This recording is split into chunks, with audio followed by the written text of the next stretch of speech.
kesatuan. Unsur-unsur tersebut meliputi kedudukan sosial, ras, etnik, agama, bahasa, kebiasaan, sistem nilai, dan norma. Menurut William F. Burn dan Maya Nikoff, syarat terwujud integrasi ada 3. Yang pertama yaitu anggota-anggota masyarakat merasa berhasil saling mengisi kebutuhan-kebutuhan di antara mereka, yaitu kebutuhan fisik dan kebutuhan sosial.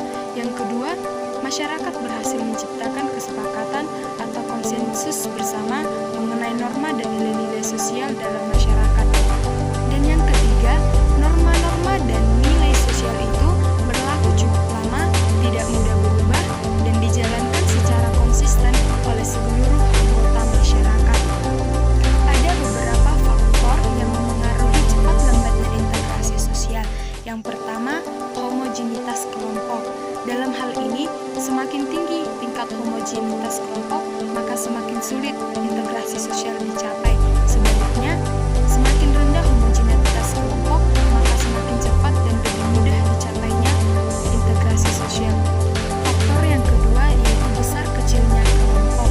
Dalam hal ini, kelompok yang kecil tingkat kemajemukan anggotanya relatif rendah, sehingga integrasi sosialnya lebih mudah tercapai. Sebaliknya, kelompok besar tingkat kemajemukannya relatif tinggi, sehingga integrasi sosial akan lebih sulit dicapai. Yang ketiga yaitu faktor mobilitas geografis. Dalam hal ini, semakin sering anggota masyarakat datang dan pergi, maka semakin sulit pula proses integrasi sosial. Sebaliknya, masyarakat yang mobilitasnya rendah, maka integrasi sosial dapat cepat terjadi. Yang keempat, efektivitas komunikasi. Semakin efektif komunikasi berlangsung, semakin cepat pula integrasi anggota-anggota masyarakat tercapai. Sebaliknya, semakin tidak efektif komunikasi yang berlangsung antara anggota masyarakat, semakin lambat pula dan sulit integrasi sosial terwujud. Selanjutnya, bentuk-bentuk integrasi sosial. Yang pertama, integrasi normatif. Integrasi normatif dapat diartikan sebagai bentuk integrasi yang terjadi akibat adanya norma-norma yang berlaku di masyarakat. Norma merupakan hal yang mampu mempersatukan masyarakat. Yang kedua, integrasi fungsional. Integrasi fungsional terbentuk karena ada fungsi-fungsi tertentu dalam masyarakat, terbentuk dengan mengedepankan fungsi diri masing-masing pihak yang ada dalam sebuah masyarakat. Yang ketiga, integrasi kohesif. Integrasi ini terbentuk berdasarkan kekuasaan yang dimiliki penguasa. Penguasa menerapkan cara-cara koersif atau kekerasan. Selanjutnya, proses integrasi antara lain. Yang pertama, asimilasi. Asimilasi merupakan suatu proses sosial yang ditandai dengan adanya usaha-usaha untuk mengurangi perbedaan yang ada di antara individu atau kelompok dalam masyarakat.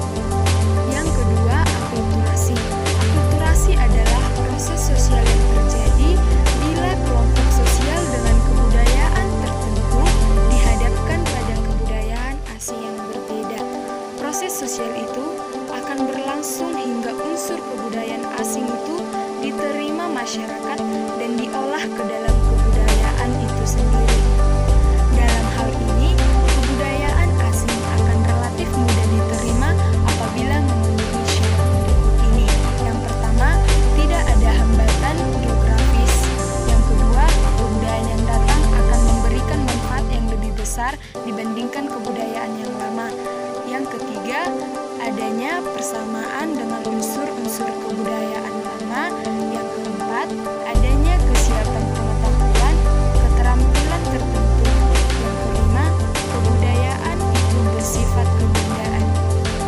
Selanjutnya, faktor-faktor pendorong integrasi sosial. Yang pertama, toleransi terhadap kelompok-kelompok manusia dengan kebudayaan yang berbeda. Yang kedua, kesempatan yang seimbang dalam ekonomi bagi berbagai golongan masyarakat dengan latar belakang kebudayaan yang berbeda. Yang ketiga, sikap saling menghargai orang lain dengan kebudayaannya.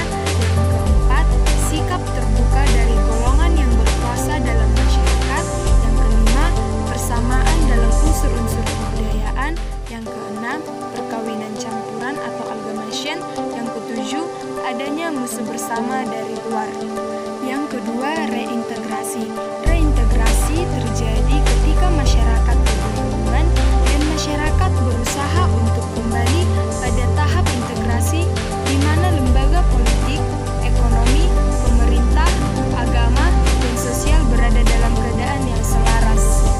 Dengan demikian, reintegrasi merupakan suatu proses sosial dalam menyatukan kembali pihak-pihak yang berkonflik untuk berdamai atau bersatu kembali seperti kondisi sebelum terjadi